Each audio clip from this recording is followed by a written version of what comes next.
En moins de 5 ans, plusieurs personnalités militaires et politiques du premier plan ont perdu la vie derrière les barreaux en Guinée. Ces décès survenus dans des conditions médicales ou judiciaires controversées posent de sérieuses questions sur les conditions de détention, l'accès aux soins, la transparence pénitentiaire et l'indépendance judiciaire. Dans cette nouvelle vidéo, nous vous présentons les cas les plus emblématiques des 4 figures centrales associées au dossier du massacre du 28 septembre 2009. Restez scotchés.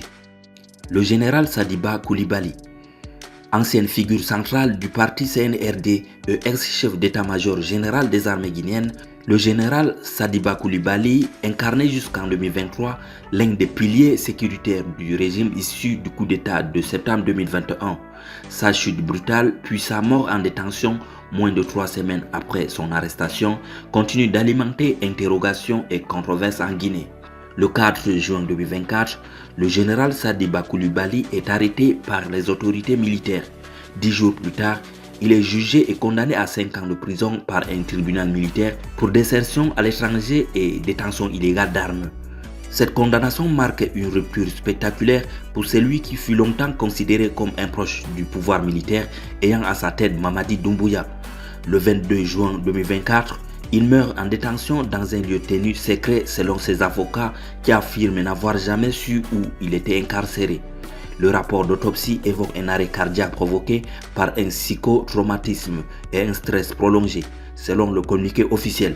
Il s'agirait d'une mort naturelle liée à un état psychologique dégradé, mais pour ses proches et ses avocats, cette conclusion renforce au contraire leurs inquiétudes.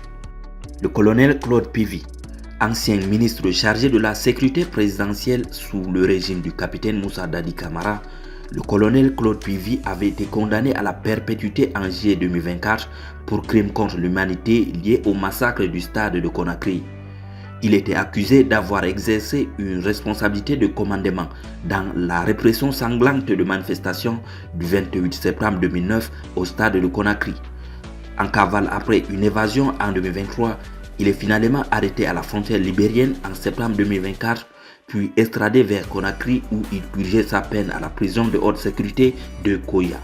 Le 6 janvier 2026, il décédait dans un hôpital militaire après une hypoglycémie sévère consécutive à la non-observance de son traitement contre un diabète chronique entraînant un coma hypoglycémique.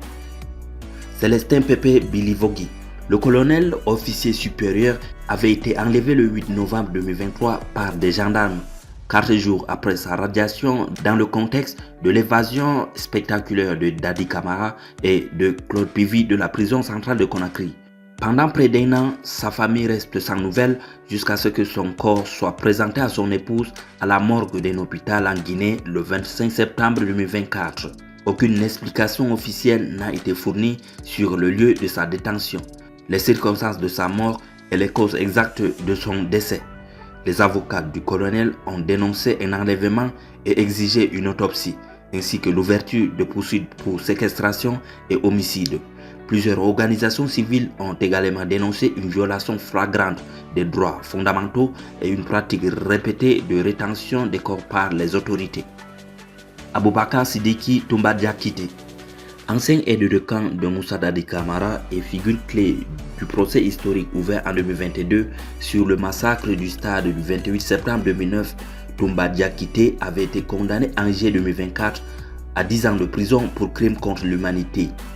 Ce massacre perpétré lors des rassemblements de l'opposition au stade de Conakry avait fait plus de 150 morts et des centaines de femmes violées, marquant l'un des épisodes les plus sombres de l'histoire guinéenne. Le commandant Diakité purgeait sa peine à la maison d'arrêt de Koya. Depuis plusieurs semaines, son état de santé était considéré comme préoccupant. Un rapport médical du 4 mars 2026 signalait une tuméfaction épigastrique, des douleurs abdominales persistantes, une constipation chronique et des troubles de sommeil. Le 23 mars 2026, il est victime d'un malaise dans sa cellule, puis transporté d'urgence à l'hôpital militaire de Kansamori Touré. Malgré les soins intensifs, il décède dans la nuit du 24 au 25 mars des suites d'une hernie de la nuit blanche étranglée. Ses avocats avaient dénoncé une extraction nocturne par des hommes non identifiés et l'absence d'accès familial ou médical indépendant.